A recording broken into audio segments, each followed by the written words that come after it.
আপনাদের যমুনা পার হলি একটা এলাকা আছে জামালপুর সরিষাগাড়ি তারাকান্দি। এক গুন্ডা আসিল, কয় আজাহারি মাজাহারি কি কয়, ঠিক কিনা ঠিক কিনা, এটা তো ওর ভাষা না, এটা আমাদের ভাষা। মানে দেশটা ওর বাপ কিনে নিছিল। ডাক্তার মুরাদ, ঠিক কিনা, টাকলা মুরাদ কয় দেশ এটা তো আমাদের ভাষা। আরে বেটার দেশ কি তুই শাসন করছিস নাকি? কয় আমাদের ভাষা। কি এক আজাহারি আসছে মাজাহারি আসছে।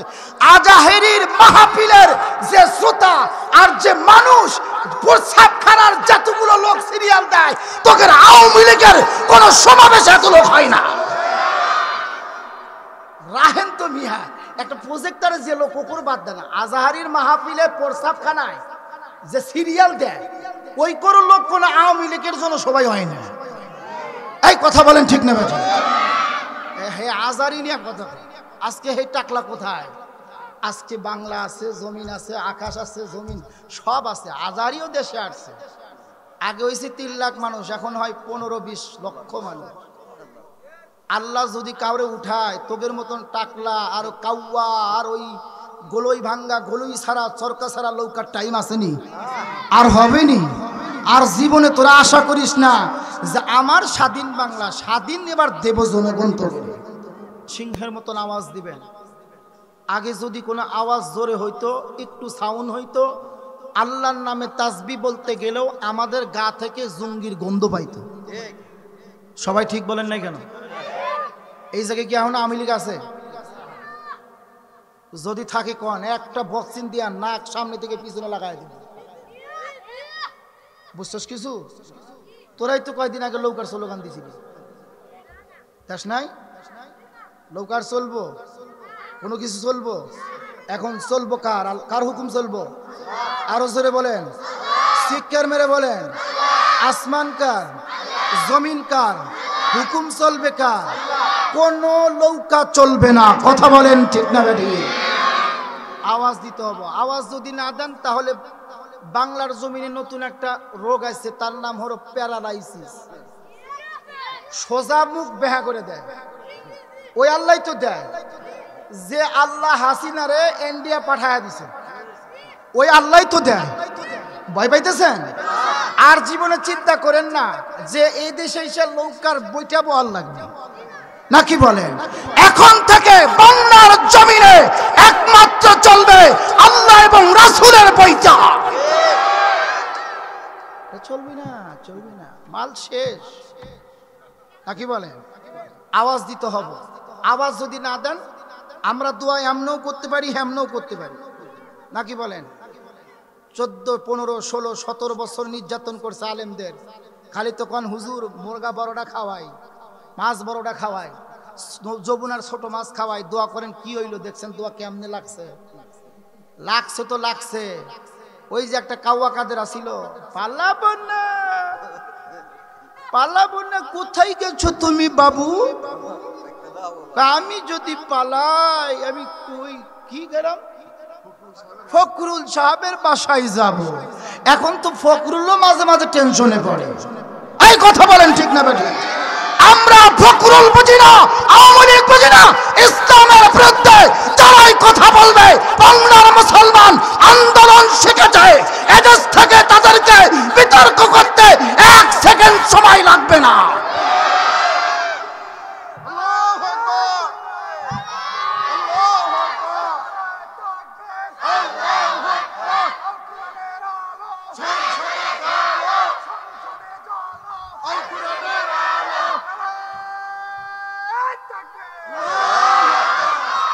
অস্ত মেলাই শুনছেন 3 দিন ব্যাপী মাহফিল, তাই না?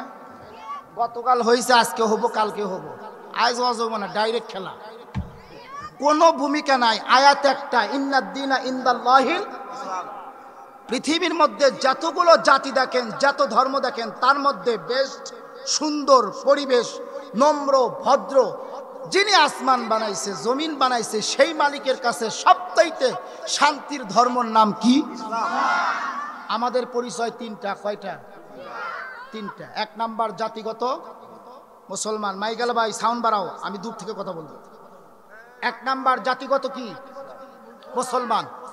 1 নাম্বার আমাদের পরিচয়, আমরা জাতিগত মুসলমান। ধর্মের নাম সংবিধান, কোরআন। এ গরু খান হলো মুসলমান, অ্যালার্ট। এক নাম্বার পরিচয় হলো জাতিগত মুসলমান, ধর্মের নাম সংবিধান। হাই হাই, আপনাদের যমুনা পার হলি একটা এলাকা আছে জামালপুর, সরিষাগাড়ি, তারাকান্দি। এক গুন্ডা আসিল, কয় আজাহারি মাজাহারি কি কয়, ঠিক কিনা ঠিক কিনা, এটা তো ওর ভাষা না, এটা আমাদের ভাষা। মানে দেশটা ওর বাপ কিনে নিছিল। ডাক্তার মুরাদ, ঠিক কিনা, টাকলা মুরাদ কয় দেশ এটা তো আমাদের ভাষা। আরে বেটা, দেশ কি তুই শাসন করছিস নাকি? কয় আমাদের ভাষা। কি এক আজাহারি আসছে মাজাহারি আসছে।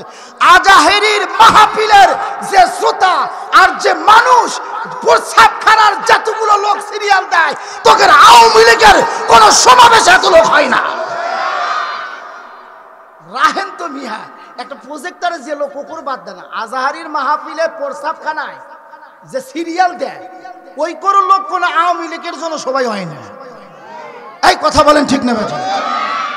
হে আজারি নিয়ে কথা। আজকে হে টাকলা কোথায়? আজকে বাংলা আছে, জমিন আছে, আকাশ আছে, জমিন সব আছে। আজারিও দেশে আসছে। আগে হয়েছে 3 লাখ মানুষ, এখন হয় 15-20 লক্ষ মানুষ। আল্লাহ যদি কাউরে উঠায়, তোদের মতন টাকলা আর কাউয়া আর ওই গোলই ভাঙ্গা গোলই ছাড়া চরকা ছাড়া লৌকার টাইম আসেনি, আর হবে নি। আর জীবনে তোরা আশা করিস না যে আমার স্বাধীন বাংলা স্বাধীন এবার দেব জনগণ তৈরি। তাহলে পৃথিবীর মধ্যে শ্রেষ্ঠ ধর্ম কি? ইসলাম। জাতিগত কি? মুসলমান। ধর্মে আমাদের সংবিধান কি? এই 3টা বিষয়ের উপর কথা হবে। কষ্ট হইতেছে? মুসলমানদের আওয়াজ থাকবে সিংহের আওয়াজ, ঠিক কিনা? মুসলমান কাউকে দেখে ভয় পায় না। মুসলমান কাউকে ধরে না, এই কি হয়েছে রে, ওই একটা থাম, কি মনে করছো? টাঙ্গাল থেকে আইছি, মালটা কিন্তু সিরাজগঞ্জে, বুঝিস? তোকে কোনো দলাই দিব কিন্তু, ভয় পাই না কোথাও কথা কইতে, ঠিক না রে? এটা কিন্তু তাহিরি না, আবার ওইবার ঠিক করিস না। হ্যাঁ রাখো। এখন আসেন, ধর্মের নাম কি? ইসলাম। ইসলাম হলো শান্তির ধর্ম, মনোনয়ন ধর্ম, পরিবেশ ভালো। ইসলাম কখনো সন্ত্রাসী করতে পারে না। ইসলাম কখনো চাঁদাবাজি করে না। ইসলাম কখনো টেন্ডারবাজি করে না। ইসলাম কখনো কারোর থেকে জোর জুলুম করে টাকা আত্মসাৎ করে না। কথা বলেন ঠিক না বেঠিক? যারা করে ওরা ইসলামের রূপ ধারণ করে, ওরা মুসলমান, ইসলাম কোরআনের বিকট ঘটাতে চায়। সম্মানিত শুধু আমরা সেই ধর্মের মানুষ। আমরা রক্ত দিতে জানি, জীবন দিতে জানি, কলিজা দিতে জানি, সব দিতে জানি। আবার মনে করেন যে আমরা ঠান্ডা মেজাজের মানুষ, তাই না? এই মাথার পাগুড়ি খুলে যখন মাজায় বাঁধবো না, তখন বুঝবেন যে হুজুরদের, মোল্লাদের, টুপিওয়ালা, দাড়িওয়ালা, এই সমস্ত চাচাদের পাওয়ারটা কত বড়। কথা বলেন ঠিক না ঠিক? আমরা এইসব হুমকি দামকি দেখে ভয় পাই না, পাইনি? পাই না। দেখেন সাহাবীদের ইতিহাস, দেখেন সাহাবীদের ইতিহাস। এই বক্স আমার কান বিলে মারেন আর পাওয়ার দেন। একটু পরে আমি 1 ঘন্টা কথা বলতে পারবো না এই সাউন্ড দিলে। 2টা বক্স আমার কানে মারেন, কান ফাটলে আমার ফাটুক নাকি কোন আওয়াজ বাড়ান। এখন আসেন ভাই, খেয়াল করি, ওনারা কাজ করবে, বলে দিছি কাজ করতেছে, ডিস্টার্ব করা যাবে না, একদম খামোশ। একটা লোক উঠতে পারবে না, যে উঠবর লুঙ্গি ধরে এনে ধরবেন, ঠিক আছে? আসেন, পৃথিবীর মধ্যে শ্রেষ্ঠ ধর্ম হলো ইসলাম ধর্ম, ঠিক কিনা? আমরা কখনো উগ্রবাদী না, আমরা সন্ত্রাস না, জঙ্গি না। কথা বলেন ঠিক না বেটি? আমরা নিজেরা নির্যাতন শিকার, নিপীড়িতন শিকার, কিন্তু আমরা কাউকে নির্যাতন করি নাই। করছি? আল্লাহ রাসূল বিদায় হয়ে সাধারণ ক্ষমা ঘোষণা করছি। ৭১-এর সময় কি করছে না করছে দেশের মানুষ, তাদেরকে যুদ্ধ অপরাধী বানায় এদেশের বড় বড় বিজ্ঞ জ্ঞানী বুদ্ধিমতী আলেমদেরকে ফাঁসির লটকায় ঝুঁকি রাখছিল। এই কথা বলেন ঠিক না? এখানেই শেষ নয়, এদেরকে জঙ্গির গন্ধ বলে, রাজাকার বলে বিখ্যাপিত করে আমাদের বাংলাদেশের নয়, অল বিশ্বের শ্রেষ্ঠ বিজ্ঞ জ্ঞানী মহাক্কের পণ্ডিত মরহুম আল্লামা দেলোয়ার হোসেন সাইদি রাহিমাহুল্লাহকে একদম 13 বছরের নির্যাতনে একদম শাহাদাতের পেয়ালা পান করায় দিয়েছো। আমরা বলতে চাই, তোমাদের যদি এত ক্ষমতা থাকে, এত পাওয়ার থাকে, এত যদি বাংলার প্রতি ভালোবাসা থাকে, বাংলাদেশে এসে দেখ, আমরা 13 বছর জেল খেটে জেল থেকে শাহাদাতের পেয়ালা পান করে বাহির হয়েছি। তোরা একটা দিন জেল খাটার মুরাদ রাখোস না, পালিয়ে ভারত গেছস। কথা বলেন ঠিক না বেঠি? তোদের কত বড় কলজার দেশে এসে জেল খাইতে দেখ। আমরা আমার সোনার বাংলা, আমি তোমায় এত ভালোবাসি। কত ভালোবাসো? আধা ঘন্টার মধ্যে দেশ ত্যাগ করছে। তোদের মতন মুনাফিক, সগলখোর, বাটপার, বদমাইশ আওয়ামী লীগ বাংলার জমিন আর নাই। এই কথা বলেন ঠিক না বেঠি? আমরা এগুলার ডরাই না। ওরা আবার ফেসবুকে স্ট্যাটাস দেখ, আইমে একদিন আই এই দেইস। আমরা পিটামু না। বাংলার দেশে যেগুলো হিজরা আছে ওগুলো যদি বাড়ায় জানালিয়া শেষ। এই কথা কয় ঠিক না বেঠি?